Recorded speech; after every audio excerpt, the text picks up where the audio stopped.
안녕하세요. 안녕하세요. 제가 죄송스럽게도 지금 머리가 다 빠져가지고요.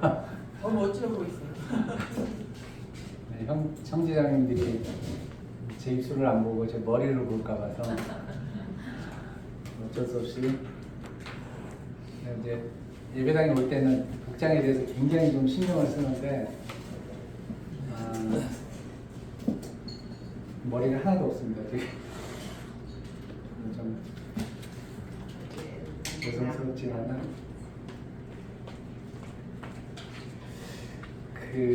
제가 지난번에 앞에서 말씀을 전해드릴 때 시편 22편을 제가 이제 말씀을 드렸거든요. 우리가 예수님께서 십자가에서 고난을 참 많이 받으시고 돌아가셨다는 것은 잘 알고 있습니다. 모든 그리스도를 믿지 않고 하나님을 믿지 않는 사람들도 그 부분은 잘 알고 있거든요. 그런데 복음서에 모두 이게 기록이 되어 있기 때문에 이게 참 굉장히 고통스러웠을 것이다 이렇게 우리가 추측은 할 수가 있는데 그 이제 예수님의 입장에서 그게 얼마나 고통스러웠을까 하는 것은 우리가 시편 22편을 읽어야지만이 아주 자세하게 그 고난이 어떤지를 알 수가 있습니다. 그래서 지난주에 제가 지난번에 말씀을 전할 때 시편 22편을 가지고서 예수님께서 육의 어떤 고난을 당하셨고 혼의 어떤 고난을 당하셨고 그리고 영의 어떤 고난을 당하셨던가 하는 것에 대해서 말씀을 드렸거든요. 그래서 시편 22편의 1절에서 21절까지가 예수님의 입장에서 그 육과 혼과 영에 당하셨던 그 고난의 깊이에 대해서 쭉 이제 그랬는가 하는 것을 말씀을 드렸습니다. 그 다음에 이제 제가 시편 23편을 제가 오늘 말씀을 드릴 거고요. 다음번에 제가 시편 24편을 가지고 또한 형제 자매님들과 교제하기를 원합니다. 사람들은 특히 이제 교회를 다니는 사람들이 항상 하는 얘기가 시편 23편이 굉장히 문학적으로도 그렇고 그리고 여러 가지 면에서 굉장히 훌륭한 한 편의 시라고 이야기를 하고 있습니다. 그런데 시편 22편하고 23편하고 24편을 쭉 연결해서 우리가 읽어보게 되면은 시편 22편은 십자가 위에서 예수님께서 얼마나 고난을 당하셨는가 그리고 22편의 22절부터 그 다음에 31절까지로 쭉 읽어보게 되면은 자 이제 예수님께서 그렇게 고난을 받고 돌아가셨지만은 22절부터 쭉 보게 되면은 그 다음부터 예수님께서 어떻게 영광을 받고 그리고 어떻게 될 것이다 하는 것이 아주 잘 나와 있습니다. 22편에 보면요. 내가 주의 이름을 형제에게 선포하고 회중 가운데서 주를 찬송하리로다 쭉 나오면서요. 이 세상 모든 사람들이 주님을 왕으로서 섬기고 찬양할 것이다 하는 것이 시편 22편 22절부터 31절까지 쭉 기록이 되어 있습니다. 그리고 나서 23편에 이제 비로소 예수님의 노래가 나옵니다. 우리가 알고 있기에 이게 다윗의 노래다 우리가 이렇게 알고 있는데요. 23편을 읽어보면요. 이것은 다윗의 입을 빌려서 예수님께서 하신 노래입니다. 한번 같이 6절까지 아주 짧으니까 한번 읽어보죠. 시작. 여호와는 나의 목자시니 내게 부족함이 없으리로다. 그가 나를 푸른 풀밭에 누이시며 시원한 물가로 인도하시는도다. 내 영혼을 소생시키시고 자기 이름을 위하여 의의 길로 인도하시는도다. 내가 사망의 음침한 골짜기로 다닐지라도 해를 두려워하지 않을 것은 주께서 나와 함께 계시니라. 주의 지팡이와 막대기가 나를 안위하시나이다.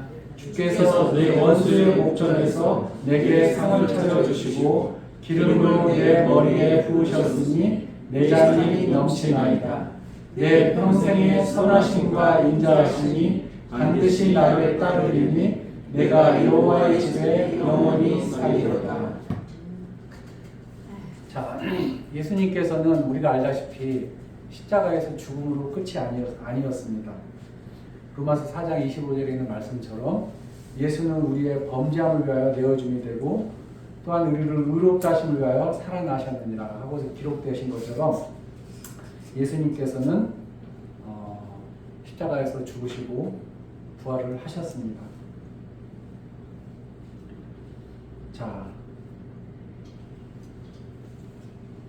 사탄은 예수님을 십자가에 못 박음으로 인해서 승리한 줄 알았습니다.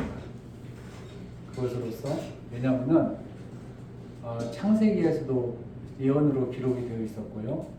그 다음에 아브라함이 이삭을 바쳤을 때 하나님께서 자기 이름을 걸고 맹세하셨거든요.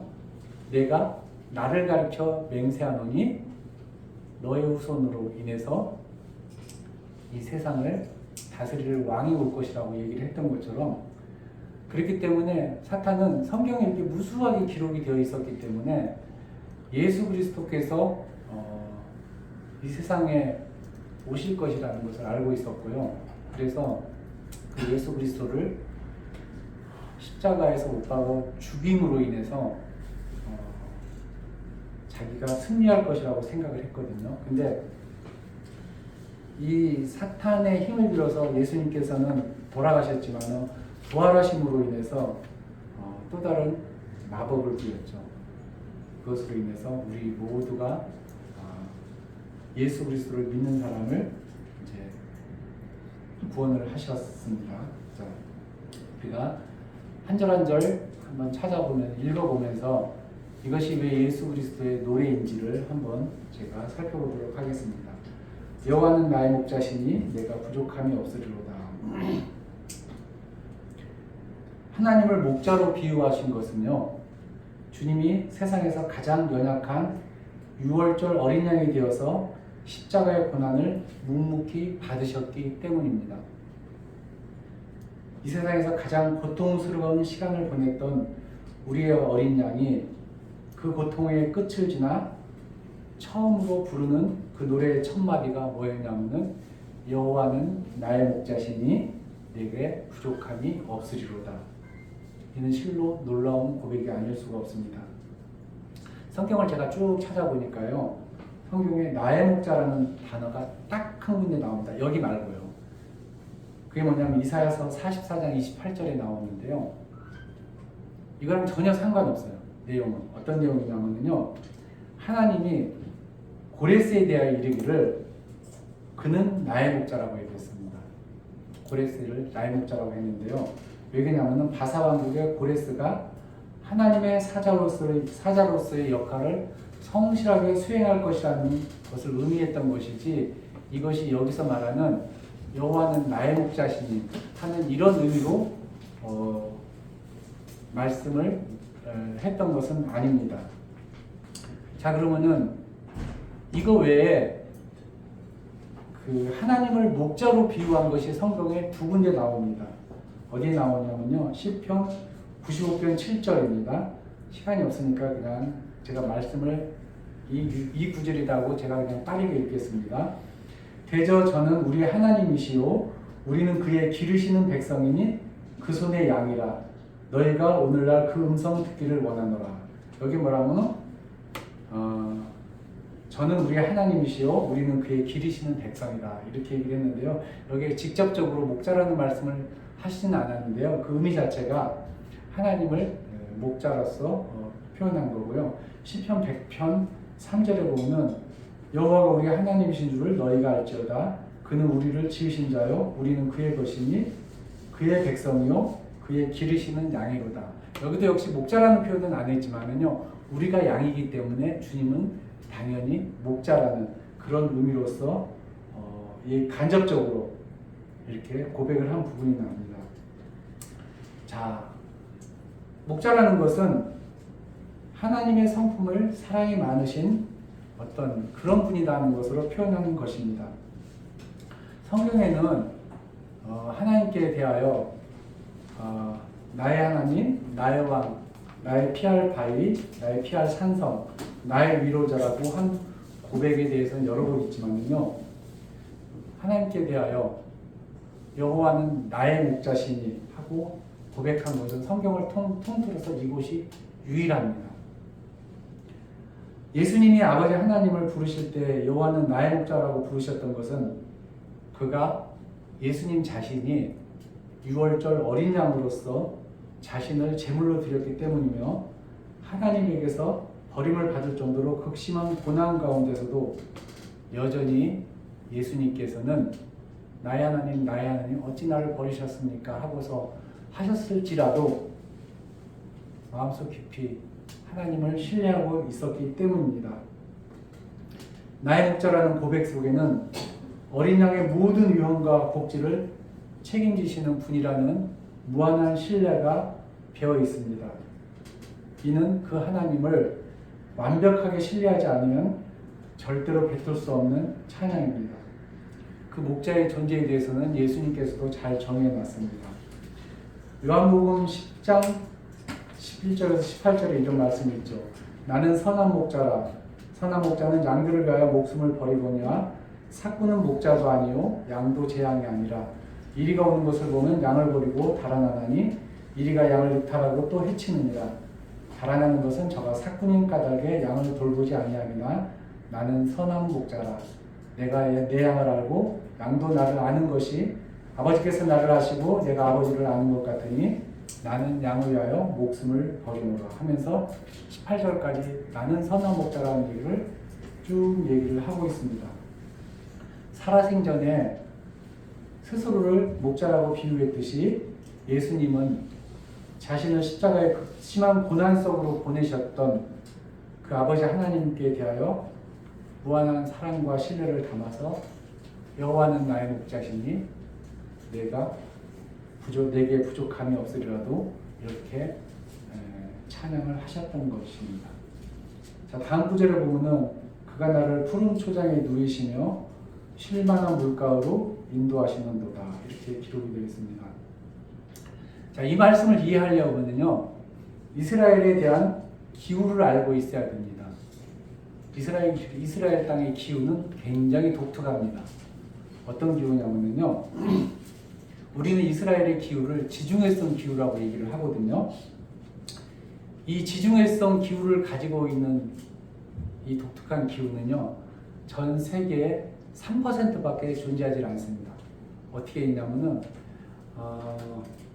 스페인부터 그 다음에 이탈리아, 남프랑스에서부터 그 다음에 이스라엘, 그 다음에 아프리카 북쪽 이렇게 띠처럼 이렇게 형성된 아주 독특한 기후대고요. 그리고 이러한 똑같은 기후가 있는 곳이 어디냐면은 미국의 캘리포니아 일부, 그리고 남아프리카 공화국의 케이프타운 인근, 그 다음에 칠레 서부, 호주 남부 이런 쪽으로 아주 바닷가를 따라서 이렇게 아주 띠처럼 형성된 기후인데요. 이 어떤 기후냐면요, 온대 하계 건조 기후라고 또 얘기를 하거나 아니면 온대 동우 기후라고 얘기를 합니다.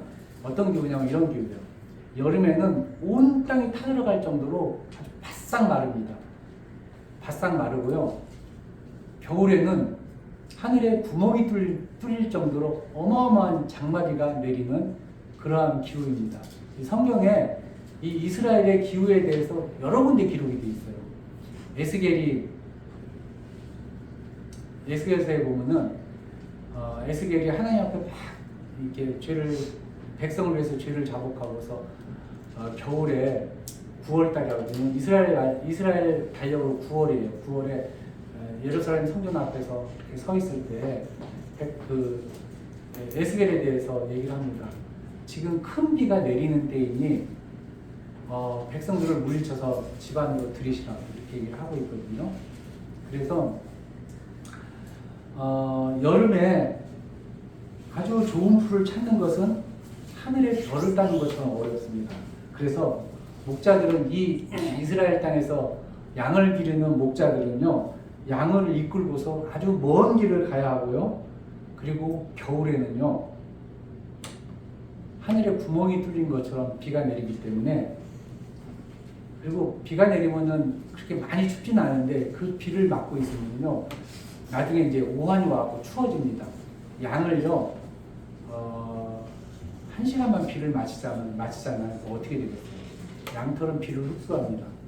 무거워갖고 양이 움직이질 못해요. 움직이질 못하고 딱 서 있다가 한 10분만 있으면요, 그 양은 그 자리에서 얼어 죽어 버립니다. 그래서 겨울에는 그 양들을 모두 다 우리 속에 넣어가지고 굉장히 세심하게 보살펴야 됩니다.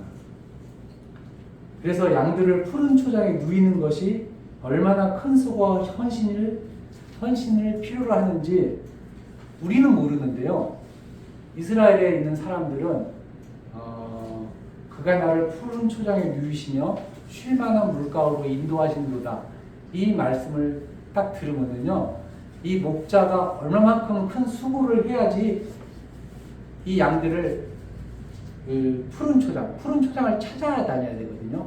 여름엔 비가 한 방울 오지 않기 때문에 찾아다녀야 돼요. 그리고 그 쉴만한 물가로 인도하시는 그 일이 얼마나 고되고 수고한다는 것을 알 수가 있습니다. 그래서 그 건조한 땅에서 푸른 초장과 함께 쉴만한 물가를 찾는 것은 어마어마한 목자의 노력이 필요한 것이고요. 그리고 만약에 조그만 웅덩이가 있다 그러면요, 그것을 적당한 크기로 키워서 돌을 치우고, 그리고 그 물을 받아가지고요, 그 물을 모아야 했고요.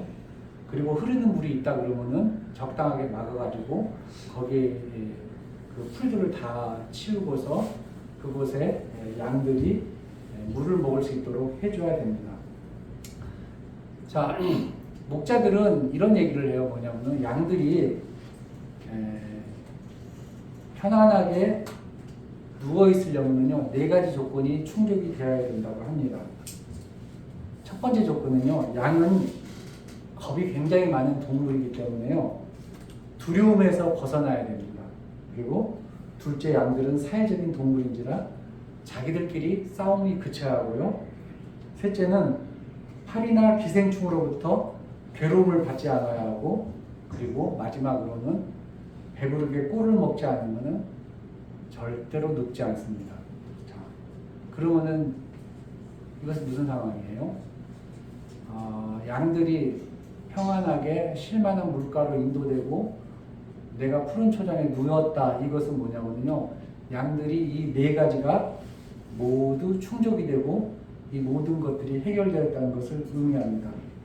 이것은 말이에요, 목자에 대한 절대적인 신뢰가 밑바탕에 깔려 있지 않으면요, 절대로 이룰 수 없는 조건입니다. 그래서 예수님께서 이렇게 노래했다는 것은요, 예수님이 십자가의 고난 속에서도, 십자가의 죽음 속에서도 아버지 하나님을 이처럼 신뢰했다는 것을 은유적으로 표현한 것이라고 할 수가 있습니다. 예수님이 푸른 초장에 누우시고 쉴만한 물가로 인도되었다는 것은 사탄으로부터 벗어나 하나님 품에 안전하게 거한다는 완전한 신뢰가 없으면 아주 불가능한 고백인 것입니다. 세상 그 어느 누구보다도, 우리가 시편 22편을 읽었듯이 세상 그 어느 누구보다도 모진 십자가의 고난을 받으시고 인류의 모든 죄값을 치르신 분께서 아버지 하나님의 품에서 편안한 쉼을 얻었다고 생각한다면 그 쉼이 얼마나 달콤할까 우리가 한번 상상해 볼 수 있을 것이라고 생각을 합니다. 예수님은 의리의리한 궁궐이 아니라 소박한 푸른 초장에서 나의 목자이신 하나님의 보살핌을 받는 것을 아주 큰 기쁨으로 여기셨다는 걸 우리가 알 수가 있습니다. 자, 3번째, 내 영을 소생시키시고 자기 이름을 위하여 의의 길로 인도하시는도다. 예수님의 영은 우리가 지난번에 살폈듯이 예수님의 영은 하나님 앞에 갔고요. 그리고 그 혼은 음부로 내려가셨습니다. 그리고 육신은 이 지상에 남아 있었죠. 자, 그렇지만은 성경 시편의 다른 편에 기록된 대로요. 예수님의 혼이 음부에 가셨지만은요. 그 음부에 절대로 머물러서는 안 됩니다. 시편 16편 8절에서 10절에 보면은요. 이렇게 기록되어 있습니다. 내가 여호와를 항상 내 앞에 모시며 그가 내 우편에 계심으로 내가 요동치 아니하리로다. 이러므로 내 마음이 기쁘고 내 영광도 즐거워하며 내 육체도 안전히 거하리니 이는 내 혼을 음부에 버리지 아니하시며 주의 거룩한 자로 썩지 않게 하실 것이니이다. 이렇게 기록이 되어 있습니다. 그것은 예수님을 십자가에 못 박았던 사람들이 예수님을 향해서요 이렇게 했죠. 성전을 헐고 사흘이 지는 자야 네가 만일 하나님의 아들이거든 자기를 구원하고 십자가에서 내려오라 이렇게 했고요. 저가 남은 구원하였으되 자기는 구할 수 없도다. 저가 이스라엘의 왕이로다. 지금 십자가에서 내려올지어다. 그러면 우리가 믿겠노라. 저가 하나님을 신뢰하니 하나님을 저를 기뻐하시면 구원하실지니 제 말이 나는 하나님의 아들이라 하였도다. 이렇게 하면서 조롱을 했죠. 그렇게 조롱을 당하셨지만은요, 아버지 하나님은 자기 이름을 위하여 자기 이름을 그 무엇보다도 소중하게 여기셨기 때문에요. 예수님의 혼을 소생시킨 후에 의의 길로 인도해야 하셨습니다. 그래서 예수님은 그 무한한 신뢰를 바탕으로서 내 혼을 소생시키시고, 이게 무슨 말이냐면 내 혼을 음부 가운데 두시지 아니하시고 나를 소생시키셔서, 그리고 음부 가운데서 소생시켜서 부활하시려서 자기 이름을 위하여, 누구 이름이요? 아버지 이름을 위하여, 아버지 하나님의 이름을 위하여 나를 의의 길로 인도하신도다 하면서 이렇게 무한한 신뢰를 보내셨던 것입니다. 그 이스라엘에서는요, 실제로 목동들이 양을 잃어버린다는 것은 굉장히 큰 치욕으로 여겼습니다. 그래서 목자들은요, 자기 이름을 위해서, 양을 위해서가 아니라요, 목자들은 자기 이름을 위해서요, 못된 짐승의 공격을 받거나 길 잃은 양을 반드시 구해했습니다. 예수님도 제자들을 향하여 한 마리의 길 잃은 양을 구하기 위해 99마리를 산에 두고서 찾아다니지 않겠느냐고서 반문을 하시거든요. 그랬을 때 모든 제자들이나 모든 가르침을 받는 사람들이 그래요, 맞아요, 99마리의 양을 산에 두고서 한 마리의 양을 찾으러 갑니다 하는 것에 대해서 다 동감을 했어요.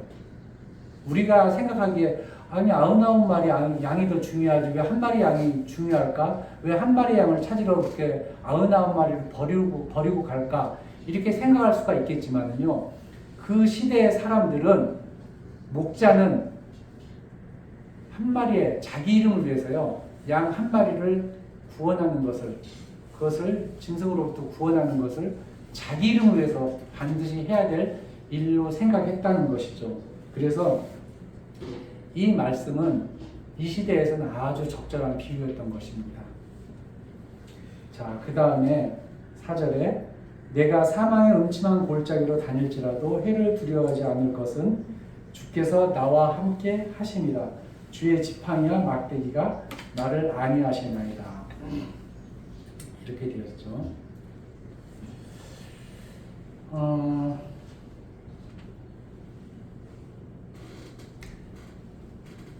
한 가지 옛날 얘기를 하나 해줄게요. 성경에 보면요, 이스라엘의 출애굽 2세대들이요, 가나안 입성을 앞두고요, 이스라엘의 지도자인 모세가 죽었습니다.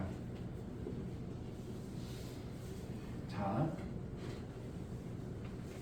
이게 한번 상상을 해보세요.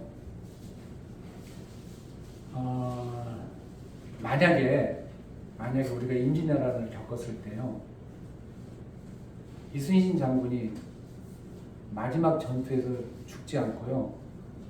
싸움 중에서 죽고 그가 바다를 지키는 가운데서 죽고 전쟁이 계속 지속되었다고 생각을 하게 되면요. 아마 그때 조선시대 사람들은 아마 패닉에 빠졌을 것입니다.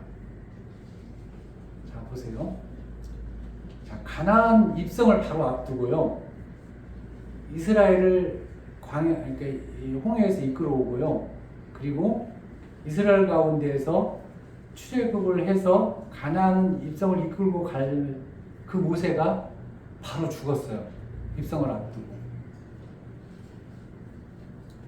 백성들이 패닉에 빠졌을 것입니다. 이스라엘 민족들이. 그래서 모세가 죽었을 때요. 이스라엘 백성들이 모든 것을 멈추고 30일간 애곡을 했습니다.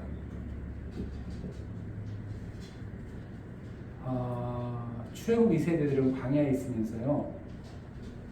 6월절의 능력도 보지 못했고요. 홍해 횡단의 기적도 보지 못했던 그런 사람들이었습니다. 자, 60만 명이나 남자만 60만 명이에요. 그리고 광야 40년의 기간 동안 그들이 모두 죽었어요. 그죠? 그리고 가나안에 들어가는 사람들은 광야에서 태어난 사람들이에요. 그들이 겪었던 것은 무슨 일만 있었냐면요. 오늘 하루 눈 떠보니까 한 100여 명의 사람이 죽어 있어요. 이 60 나누기 해가지고 120만 나누기 해갖고 제가 광야 40년을 하루로 이렇게 계산을 해보니까 하루에 한 160명씩 죽었더라고요. 평균적으로. 그러면은 눈을 떠보면 160명이 죽어 있어요. 평균적으로. 다음날 눈을 떠보면 160명이 죽어 있어요. 그러면은 사람들의 생각은 아무런 생각이 없습니다. 모든 희망이 없어요. 근데 모세가 죽었어요.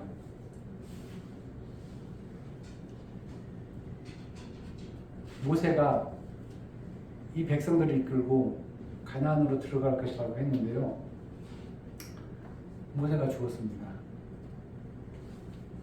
자, 이 책임을 진 사람이 누구예요? 여호수아입니다.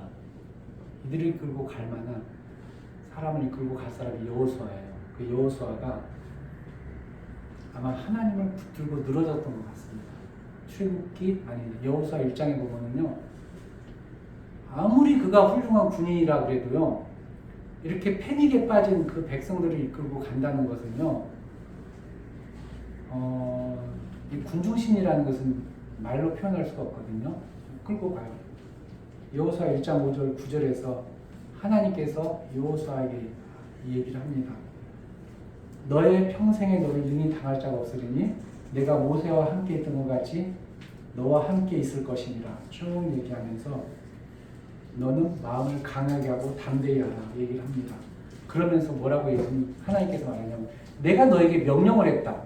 내가 너에게 명령한 것이 아니냐. 마음을 강하게 하고 담대히 하라. 두려워 말며 놀라지 마라. 그러니까 네가 마음을 강하게 하고 담대히 하라는 것을 내가 너에게 명했다는 거예요. 내가 너에게 명했으니까 무서워하지 말고 강하게 하고 담대히 하라. 네가 어디로 가든지 내 하나님 여호와가 너와 함께 하느니라. 자, 여기에는 주의 막대기와 지팡이에 대한 직접적인 표현이 없지만은 하나님께서는 그 여호수아의 평생을 하나님이 함께 하시겠다고 다짐하셨습니다. 맹세하셨습니다. 이처럼 하나님은 항상 그의 양물에 대해서 목자로서 성실하셨지만은 자, 목자는 양에 대해서 굉장히 성실해요. 하나님도 우리에 대해서 굉장히 성실했듯이 예전에 그 이스라엘의 목자들도요 양에 대해서는 굉장히 성실합니다. 근데 양들은요 목자를 100% 신뢰하지 않습니다. 못된 짐승이 오면은 우왕좌왕하고 갈 길을 모릅니다. 도망다니기 바빠요. 목자가 아무리 그 정신 차리고 거기에서 하라 그래도 못된 짐승이 오면은요 양들은 정신을 못 차립니다. 우리도 똑같습니다. 그런데요, 6월절 어린 양이신 우리의 예수님께서는요, 이처럼 처참하고 비참한 가운데서도요, 주의 막대기와 지팡이가 항상 안위하실 것이라는 변함없는 신뢰를 보내셨습니다. 자, 목자들이 가지고 있는 무기는 딱 두 가지입니다. 뭐냐면요, 지팡이하고 막대기입니다. 그래서 성경에서는 막대기는 로드라고 그러고요, 지팡이는 스타프라고 얘기를 합니다. 영어로 이렇게 돼 있거든요. 그래서 용도가 달라요. 두 개의 용도가 다르는데요. 끝이 이렇게 뭉툭해 갖고 몽둥이 이렇게 돼 있거든요. 이렇게 뭉툭하게 돼 있는데, 이 막대기의 첫 번째 용도는 못된 짐승으로부터 양을 보호할 때 사용하는 것입니다. 그래서 목자들은요, 이 막대기를 가지고서 아주 오랜 시간 동안 던지는 연습을 합니다. 던져가지고서 맞히는 연습을 계속해요. 던져갖고 맞히는 연습. 그래서 짐승이 오게 되면은 막대기를 던져서 쫓아보내고요. 아니면은 달려가서 그 막대기로서 못된 짐승을 이렇게 쫓아버리기도 하는데요. 그리고 막대기의 두 번째 용도는 뭐냐면요, 말을 듣지 않는 양들을 징계할 때 사용합니다. 그래서 성경도 막대기로 저희 본가를 다스리며 채찍으로 저희 죄를 징칙하시로다 하는 말씀이 시편 89편 32절에 나와 있는데요. 막대기는 이러지처럼 못된 짐승을 쫓는 용도하고, 그리고 말 안 듣는 양들을 징계하는 용도로 사용을 하십니다. 근데 여기서는 못된 짐승의 접근을 막고 양을 보호하는 용도로서 이 시편은 23편은 기록이 되어 있습니다. 지팡이는 다른 용도인데요. 지팡이는 양을 바른 길로 인도할 때 주로 사용합니다. 그래서 성경 말씀이 어떻게 되어 있냐면 이런 말씀이 있어요. 미가서 7장 14절에 보면요, 원컨대 주는 주의 지팡이로 주의 백성 곧 갈멜 속 살림에 홀로 구하는 주의 기업의 딸을 먹이시되 그들을 옛날같이 바산과 길리아에 있을수록 먹으시옵소서 하고 이렇게 기록이 되어 있는 것처럼요, 지팡이는 양떼를 돌보는 용도로 많이 사용을 합니다. 그리고 또한 길잃은 새끼양이나 고집이 센 양들, 고집이 굉장히 셉니다. 그래서 그런 고집이 센 양들이 제 길에서 벗어났을 때요, 그 지팡이에 구부러진 면으로서 이렇게 양을 건지고, 이렇게 그 위험에 처한 양들을 건지거나 이럴 때 사용을 합니다. 자, 한번 이렇게 상상을 좀 우리가 해볼 필요가 있는데요.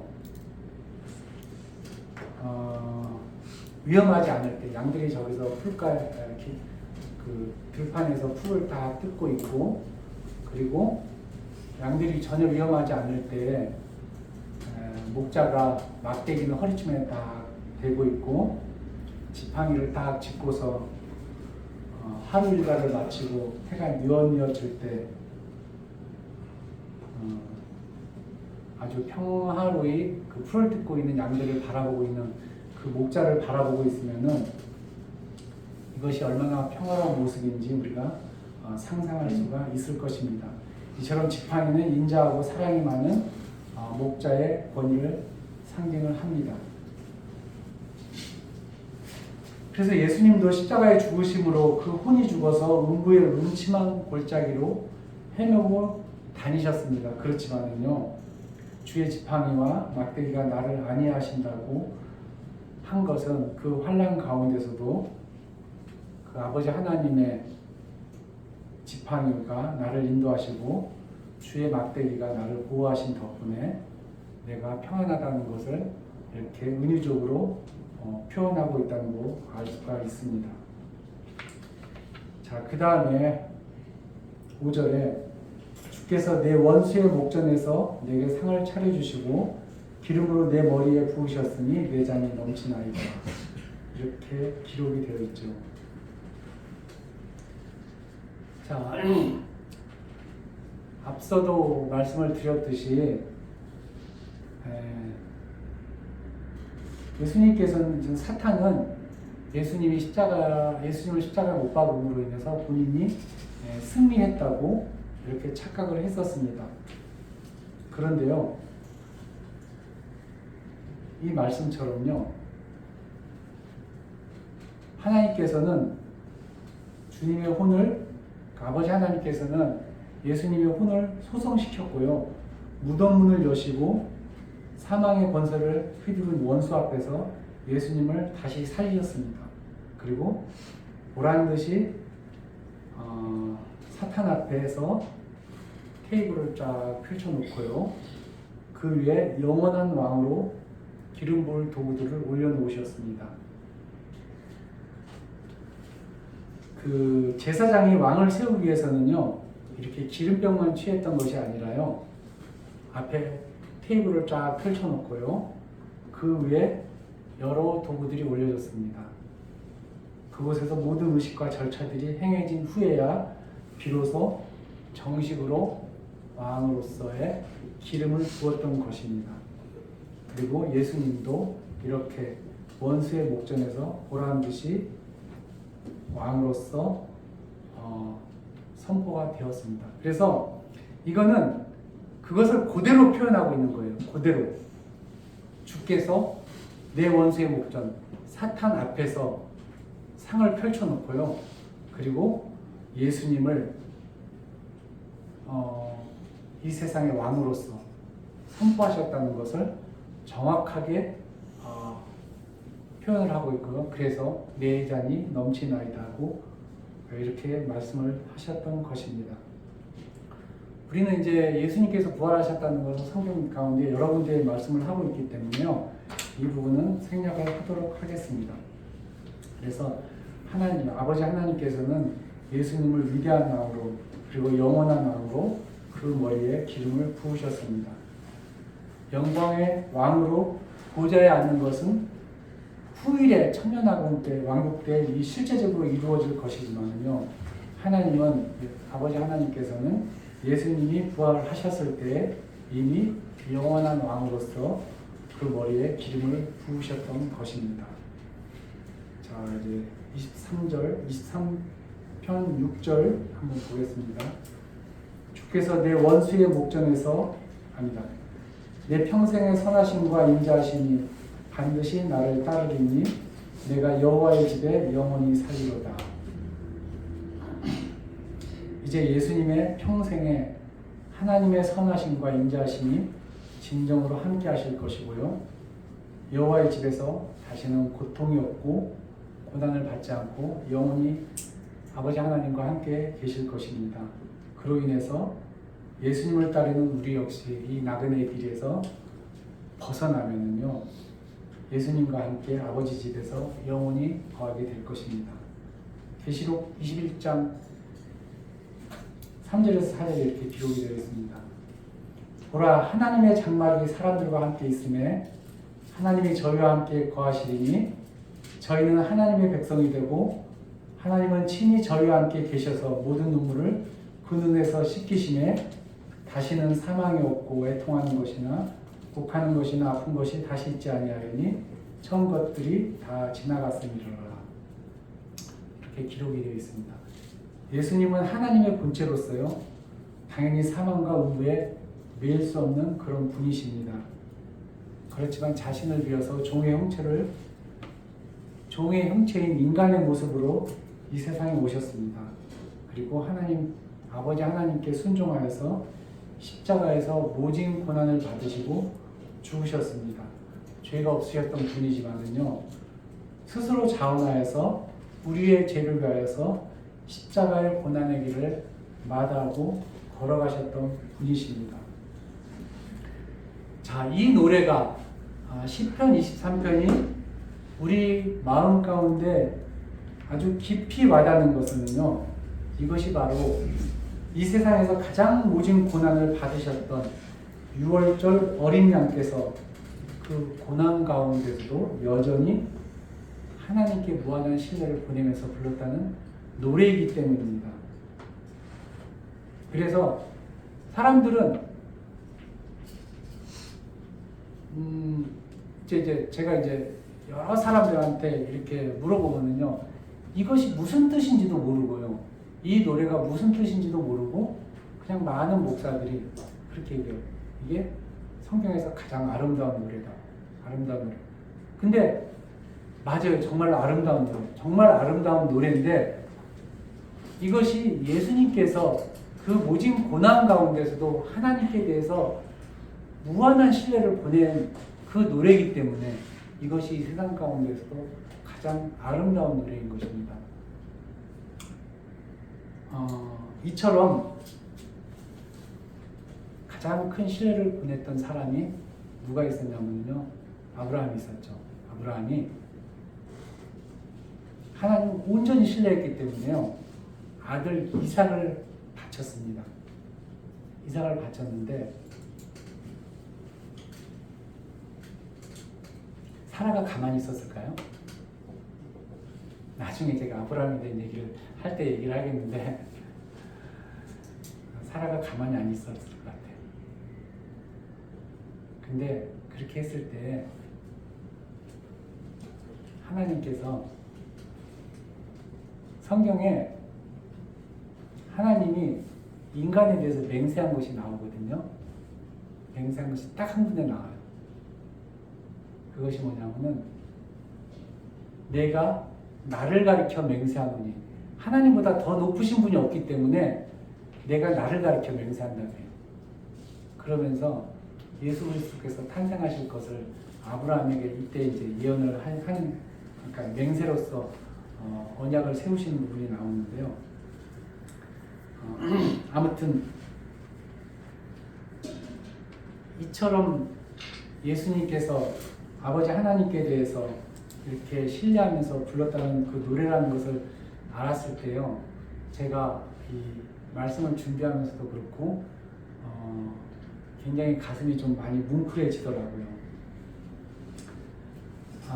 그 덕분에 아브라함도 그랬지만은요, 우리의 믿음의 선진들도요, 그 모진 고난 가운데서, 그러니까 예전에 그 네로의 박해라든지 그런 모든 그리스도인들이 박해가 있었을 때에도요, 그 모진 고난 가운데서요, 시편 23편을 많이 스스로 많이 읽고 외우고 그랬다고 하더라고요.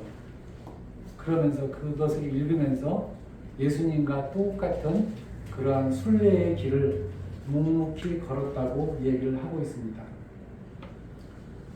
시편 23편을 세상에서 가장 아름다운 찬송시라고 하는 이유가 바로 이런 비밀이 있기 때문입니다. 어떠세요? 이 비밀을 깨닫고 나니까 정말로 이 시편 23편이 가장 아름다운 시라고 생각하지 않으십니까? 혹시 우리 역시도 삶이 지치고 힘들어, 그리고 평화가 깨어진 혹시 성도님들 중에서, 형제 자매님들 중에서 그런 분이 있다고 하시면은요, 십자가 위에서도 십자가의 모진 고난 속에서도 이 모든 것을 건지면서 이 노래를 불렀던 예수님을 생각하시면서요, 마음의 큰 위로를 받았으면 좋겠다는 생각이 듭니다. 그래서 이 찬송을 나의 노래로 삼아 험난한 세상 나그네 길을 헤쳐갔으면 좋겠다는 그런 생각을 합니다. 하박국서 3장 17절, 아까 우리 형제님이 감사를 드렸던 말씀인데 한번 볼까요? 하박국서 3장 17절이요. 구약 끝에쯤에 있죠. 1305페이지요.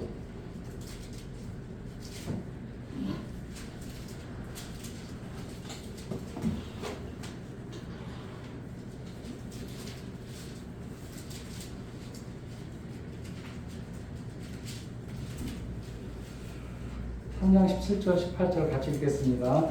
비록 무화과 나무가 무성하지 못하며 포도나무에 열매가 없으며 감람나무에 소출이 없으며 밭에 먹을 것이 없으며 우리의 양이 없으며 외양간에 소가 없을지라도 나는 여호와로 말미암아 즐거워하며 나의 구원의 하나님으로 말미암아 기뻐하리로다. 마치겠습니다. 기도하겠습니다. 하나님 아버지, 오늘 또 주께서 함께 하셔서 우리 성도님들과 함께 시편 23편을 읽었습니다.